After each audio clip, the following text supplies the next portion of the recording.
ஐயா வாங்க வாங்க நடங்க நடங்க வாங்க வாங்க வாங்க தீபாவளி போய் ஸ்வீட் செய்யணும். ஆமாய்யா ஆமாய்யா செய்யலாமா? செய்தலாம். வணக்கம் மக்களே, நான் உங்கள் சுரேஷ் கிருப்பாங்க. இன்னைக்கு பார்த்தீங்கன்னா சூப்பரான ரெசிபிங்க. தீபாவளினாலே நம்மளுக்கு ஞாபகம் பார்த்தீங்கன்னா ஸ்வீட் அண்ட் பட்டாசு தான் ஞாபகம் வரும். அது 300 ரூபாய் இருந்தால் போதுங்க. 2 கிலோ ஸ்வீட் செய்யலாம் ஐயா. செய்யலாமா? 2 கிலோ ஐயா. ஆமா, 300 ரூபாய் இருந்தால் போதும். 2 கிலோ ஸ்வீட், அதுவும் கெமிக்கல் இல்லாமல் நம்ம கை பக்குவத்தில் சூப்பராக டேஸ்டியாக வேற லெவலில் கலக்க போகிறோம். இந்த வீடியோ ஸ்கிப் பண்ணாமல் சாப்பிட்றோங்க. வாங்க வீடியோக்குள்ளே பார்க்கலாம்.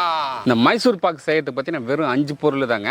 அது அளவு கரெக்டாக சொல்கிறேன், நோட் பண்ணிங்க. மைசூர் பாக்கு செய்யறதுக்கு பார்த்தீங்கன்னா 100 கிராம் கடல மாவு, அப்புறம் பார்த்தீங்கன்னா பால் பவுடர் அப்படியே டபுளாக 200 கிராம் எடுத்துருக்குங்க. இதுக்கு தேவையான அளவு பார்த்தீங்கன்னா நெய் பார்த்தீங்கன்னா ஒரு 1/2 லிட்டர் எடுத்துருக்கோம். வாசனை இல்லாமல் எண்ணெய் பார்த்தீங்கன்னா கோல்டு வின்னர், அது ஒரு 1/2 லிட்டர் எடுத்துருக்குங்க. 1 கிலோ சக்கரை எடுத்துருக்குங்க. நீ தீபாவளி கொண்டாட்டம் பார்த்தீங்கன்னா நம்ம ஃப்ரெண்ட்ஸுங்களோட சேர்ந்து கொண்டாட போகிறோங்க. அது ஸ்வீட்டோடு கொண்டாட போகிறோம்.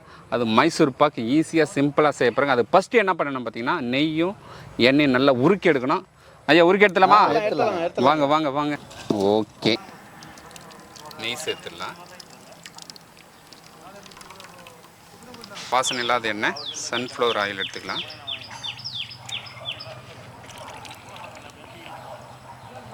நெய்யும் எண்ணெய் பார்த்தீங்கன்னா நல்லா உருகிடுச்சிங்க. இந்த பார்த்தீங்கன்னா இறக்கி ஆற வச்சுக்கலாம்.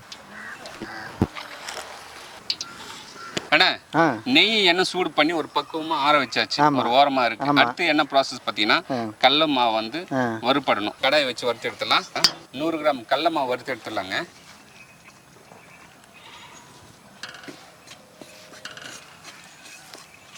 மிதமான தீயிலே பக்குவமா வந்து வறுத்து எடுக்கணுங்க. இது ஐயா ரொம்ப வறுபட்டுச்சுன்னா கசப்பத்தன்மை வந்துடும்.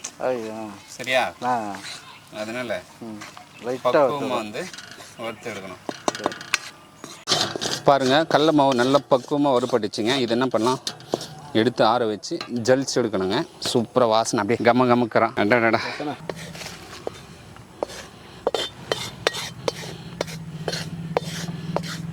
அண்ணா கடல மாவு பார்த்தீங்கன்னா சூப்பராக ஆறிடுச்சு. ஆமாண்ணா. இப்போ என்ன பண்ணணும்னா கட்டி இல்லாமல் ஜலிச்சு எடுக்கணும். உடனே ஜலிச்சுலாமா? உடனே ஜலிச்சு சூப்பராக பண்ணுங்க. பக்குவம் பண்ணியா ஐயா. இந்த சூட்டில் வந்து எல்லாமே உண்டை கட்டினுக்குது. அதை ஜலிச்சு எடுக்கிறது தான் இப்போ நம்ம வேலையே. இல்லைன்னா மைசூர் பாக்கு வந்து எப்படி இருக்குன்னீங்கன்னா எப்படி ஐயா பால்கோவா மாரி மாறிடும். ஆமாம்.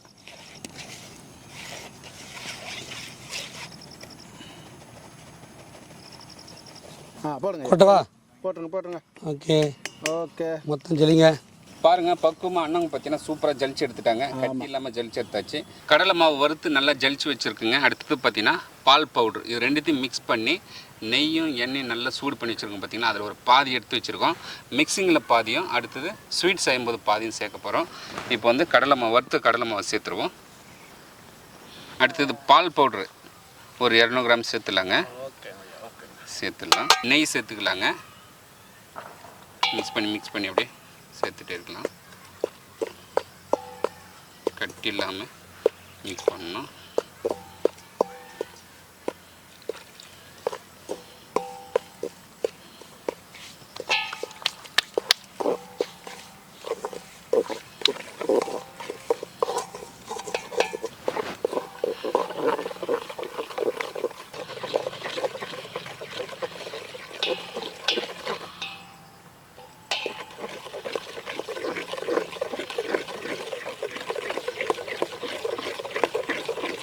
மாவு பார்த்தீங்கன்னா சூப்பராக பக்குவமாக கரைச்சி அடிச்சு, அடுத்தது பார்த்தீங்கன்னா சுகர் வந்து பாகு எடுக்கணும்.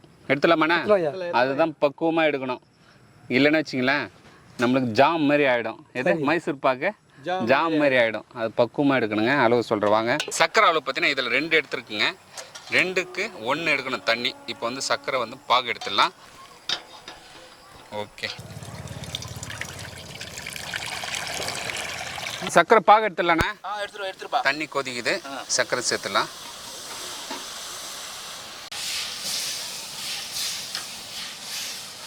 தீபாவளி ஸ்வீட் செய்ய போறியாப்பா? ஆமாண்ணா, வெற்றிகரமா தீபாவளிக்காக ஸ்வீட்டு. ஆமா, தீபாவளினா இனிப்பு தான்ப்பா. ஸ்வீட் செய்யணும், சாப்பிட போதும். பாகு இது ஒரே ஒரு கம்பி பதம் தான் வரணும். ஒரு கம்பி பதம் வந்துடுச்சுங்க. இதுதான் கரெக்டான பக்குவம். கரெக்டான பக்குவம் பாப்பா. ரெடி, கம்பி பதம் வந்துச்சுப்பா. அடுத்தது பார்த்தீங்கன்னா கரைச்சி வச்ச மாவு சேர்த்துடலாம். ஊற்றுனா பொறுமையாக ஊற்றுனா. ஆஹா, மைசூர் பாக்கு ரெடி.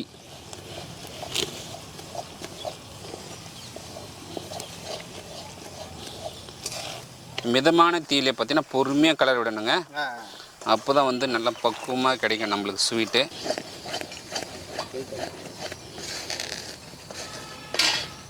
கரைக்கும் போது ஊற்றணும். இப்போ பாதி இருக்குங்க, அது வந்து கொஞ்சம் கொஞ்சமாக சேர்த்து அப்படியே மிக்ஸ் பண்ணிக்கலாம்.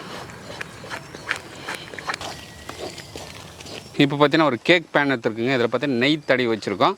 இப்போ நல்லா பக்குவமாக நம்மளுக்கு பதத்துக்கு வந்துடுச்சுங்க ஸ்வீட்டு. அதை எடுத்து நம்ம பாத்திரத்தில் மாற்ற போகிறோம்.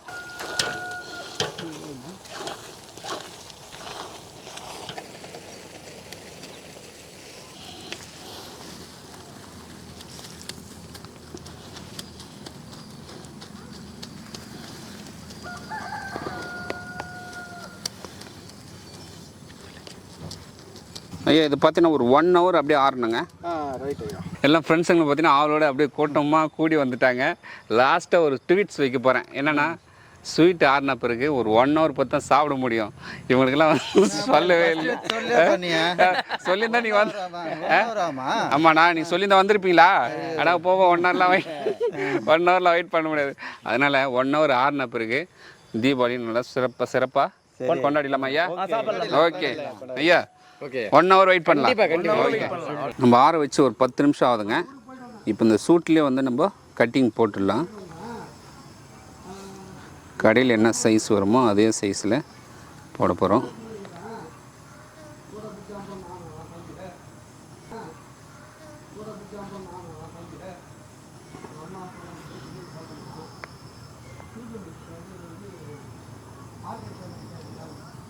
ஐயா நம்ம பார்த்தீங்கன்னா 1 hour ஆச்சு ஸ்வீட்டு.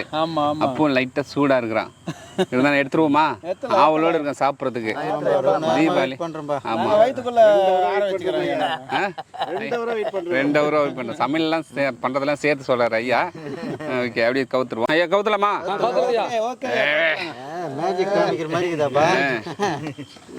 முதல் முறையாக பார்க்குறேன் ஐயா ஸ்வீட் செய்ததா?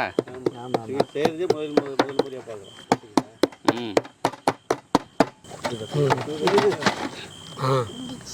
எடுங்க ஐயா. பாருங்க மைசூர் பாக் சூப்பராக வந்துடுச்சு நம்மளுக்கு. அப்படியே எடுத்து வீடு கட்டிடலாமா? வீடு கட்டிட்டு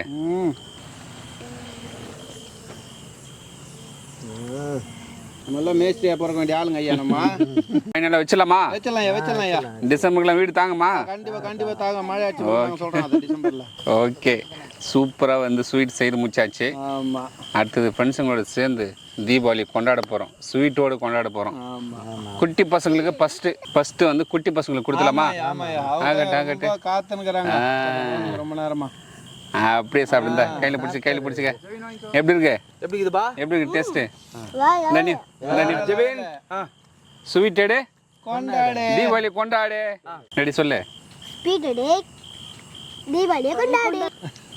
ஐயா கூட்டுற பாருங்க பெத்த பீஸு. ஐயா ஸ்வீட்டு தீபாவளி கொண்டாடுங்க.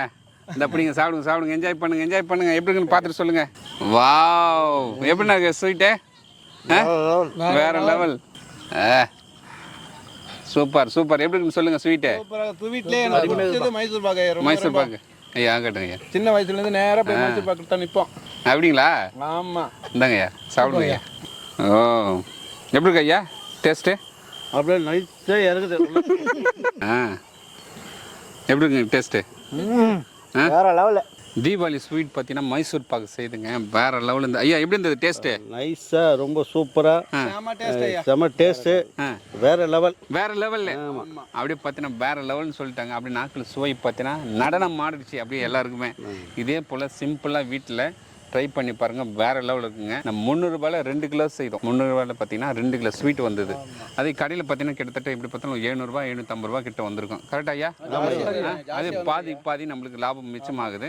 அதே போல் தங்கச்சிங்களுக்கு சீதனமாக செய்து கொடுக்குறது பார்த்தீங்கன்னா மைசூர் பாக்கு செய்து கொடுங்க. சிம்பிளாக வாங்கி சூப்பராக சமைக்கலாம். யார் வேணாலும் சமைக்கலாம். இதே பக்குவத்தில் நம்ம சொல்லி கொடுத்த பக்குவத்தில் கரெக்டாக செய்திங்கன்னா பக்காவாக மைசூர் பாக்கு உங்களுக்கு கிடைக்கும். லைக் பண்ணுங்கள், ஷேர் பண்ணுங்கள், கமெண்ட் பண்ணுங்கள், மறக்காமல் சேனலை ஃபாலோ பண்ணுங்கள். கரெக்ட் ஐயா? Okay bye.